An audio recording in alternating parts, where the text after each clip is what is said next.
Y'all are always coming through with the questions, and today we're getting into it. From sinking funds to how to set up your planner, we're going to go through it all today. And stick around to the end because I have something new coming that I know y'all are going to be excited about. Okay, I got my iPad here so I can scroll through comments and find me some questions. Question 1 looks like it's going to be, what are sinking funds? We got to start with my favorite thing, sinking funds. If you don't have these set up, what are you even doing? You have to. This jar is like a big expense, car repairs, vacation, but in this instance, it's Christmas. Here's your paycheck. There's our paycheck, and up at the top is our sinking fund contribution. We're going to take it and slowly fill up our Christmas fund with sinking funds. We're doing it little by little here. Every paycheck, another $28. This is how sinking funds work. We're not funding the entire thing at one time. We're doing it slowly over a period of time. Every time I fill up my little container, that's another sinking fund contribution from another paycheck. Here we have a credit card. If you don't use sinking funds, most people leverage debt. This way, I can go ahead and pay that expense all at once. It's so fun. Don Julio, Act of Julio. We got a great time filling it up quickly. This doesn't feel like our money. This doesn't feel like it's coming out of our pockets. It feels free. I'm unburdened. I have a great credit score. I can leverage credit. I can pay this entire $1,500 at one time instead of having to pull money out of my paycheck. It feels like such a breeze. This is what so many people do instead of using sinking funds. But what we forget is the credit cards come at a cost. At paying $50 a month, it would take us 41 months to pay this off, and we'd end up paying over $500 in interest. So you decide, are sinking funds for you?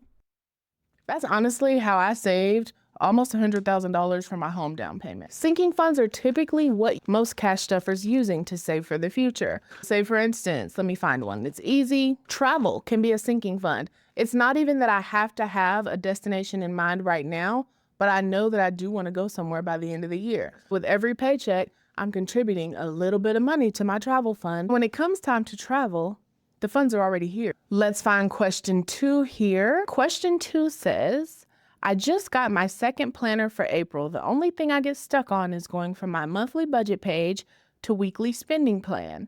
I get paid bi-weekly. Income and variable expenses section trips me up. Let's talk about it. I'm going to use our intentionally rich planner here so I can break this down from a good sis. All right, sis, let's talk about this income and variable expense section. I'm not quite sure where you're getting lost, but in the income section, if we're talking the monthly budget, which is intended to be used for everyone, no matter if you're paid monthly, every day, weekly, twice a month, whatever, everyone needs to fill out this monthly budget. This is really just a way for you to overlook your cash flow for the month. A lot of these numbers may be estimates, especially the income section. Totally fine. For instance, I get paid from Baddies and Budgets. I get interest from my high yield savings account, YouTube, and generally social media. Sometimes there's brand deals and other things, but what I know for sure is that these 4 incomes are my income. For you, it may be I'm paid every week. You would have 4 incomes to put here: week 1, week 2, week 3, and week 4. Bi-weekly, you'd get 2 to 3, depending. Twice a month, there'd be 2. You get what I'm saying? If there's child support, alimony, a side hustle, a little business you have on the side, all of that income needs to be listed here and totaled up. Up next, we have variable expenses. So you want to think of these as bills or spending money that varies. For cash budgeters, we typically carry in our wallet variable expenses like gas, groceries, dining out, spending, kids, things like that you spend on day to day. If you want to think bills, it's any bills you have that aren't fixed. So the numbers vary from month to month, meaning my T-Mobile bill is $190-something every month. It's the same. My mortgage is the same every month. But for me, my utilities vary. They widely vary. That's something I may consider a variable expense. There are other bills that kind of fluctuate. Those are all the ones you want to put here.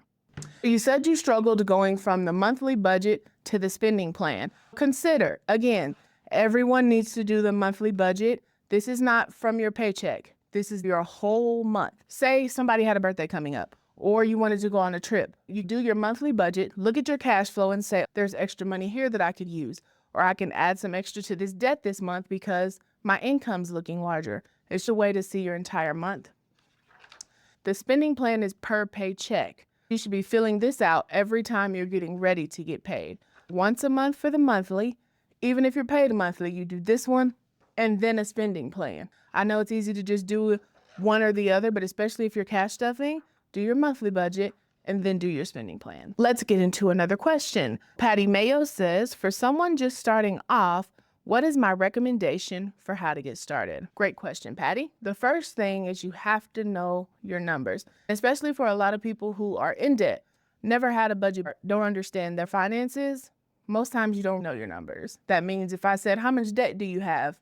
It'd take you forever to find that number. How much do you spend in expenses? How much are your bills? How much is your debt? How much are you putting toward investments? You have to know those numbers, and it takes a minute. Sit down with a piece of paper, log into all your accounts, write down what you owe, who you owe, what bills you're paying, look at your bank statement, print those out, grab you some highlighters. I'm highlighting everything I spend in different categories. All the food is gonna be in yellow. The shopping is gonna be in purple. The bills are gonna be in green. The income's gonna be in blue. Then you wanna come back at the end, total up the categories. Now I know I spent $300 on groceries, $700 on bills. My income was a total of $3,500 this month. And then you wanna take income minus expenses and then look at the number you have. Is that number greater than 0? Perfect. Then we have money to pay towards debt, investments, to save. If that number is less than 0, it means we're in a deficit, meaning more money is leaving our pockets than's coming in. Then we have to make a decision. Are we gonna cut back? Or are we gonna bring in more income? Are there subscriptions that I have that I'm maybe not using? Can I call certain bills and say, hey, do you have a better rate for me? So I'm gonna leave. Can you offer me a better plan? If you've done all of that and you still don't have enough money, meaning what's coming in is not enough to cover what's going out, then we have an income problem. You have to know your numbers before you even start the budget so you can make a realistic budget. Here's a good one. Erin, which I believe is a girl because it's E-R-I-N. Erin Petty says, I have a job and I get paid bi-weekly, but I do dog sitting on the side where I can make about $2,000 additional each month, but it varies. Should I save that money and use it in my income for the following months because it's inconsistent? I never know where to put the extra cash because that income comes at all times during the month, and it's hard to add it to my monthly income. Meaning she probably dog sits once this week and once that week. At the end of the month, it's a total of around $2,000.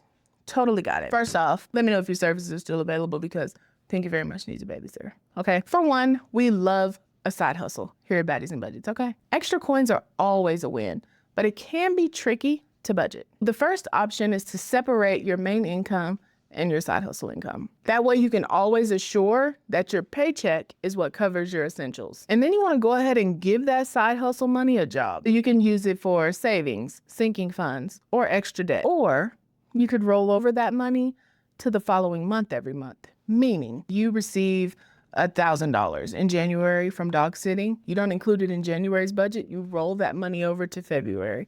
How does that help? You automatically know the amount. You can include it in the budget. But again, I wouldn't rely on side hustle inconsistent income to cover my essentials. You always want to dedicate that to sinking funds, savings, debt, or investments so you're not dependent on it. That way, if you have a month where you get no dogs, you're not, I can't eat, I can't pay this bill, your essentials always want to be covered by your main income. Hope that helps. Okay, our last question here is, do I ever break down someone else's budget? While I haven't done this before, I've been considering it for What the heck? Listen, it's the dogs I can hear, buddy. It's the dogs in the cage. Then I worry about me, because I can take this one. But okay, we'll go check it out because I'm not gonna go check it out. I'll tell you what. You there? That door is open. Alright. Yes. So I've been wanting to break down budgets. I just have to figure out a way to do it that's not cliche or something someone has already done. We are setting up a Baddies budget breakdown. Let me read y'all everything. I'm going to start breaking down budgets using my planner and something new I've been working on. If you ever wanted to see how to actually make a budget work in real life, this is for you. If you want me to go through your budget, send it in. I'll leave all the details in the description so you can send me over all your numbers And if you're selected, you'll be in a YouTube video and probably an Instagram reel of me working through your budget. I won't share your name. If you want me to tag you, you can leave your tag, or if you want me to refer to you as something, you can leave that there. It's more realistic for my viewers if you share your real numbers. And yes, I will be doing people who have a partner, kids, or whatever your special circumstances are. Again, the details are going to be in the description. Y'all, these questions were so good. This was a good start and a good way to jump in back to this series. I appreciate y'all for leaving comments, and I'm going to continue to weed through those. I'll try to do this series once a week. Make sure that if you want me to break down your budget, that you check the description below, click the link, and go into your info. I'm going to pick somebody for next week so we can get this going. And if you're new to budgeting, check out my channel, All Things Baddies and Budgets, and I will definitely help you get your budget on track. The next videos coming from this channel will be a budget with me and a cash unstuffing. Look out for those, and I'll see y'all next time.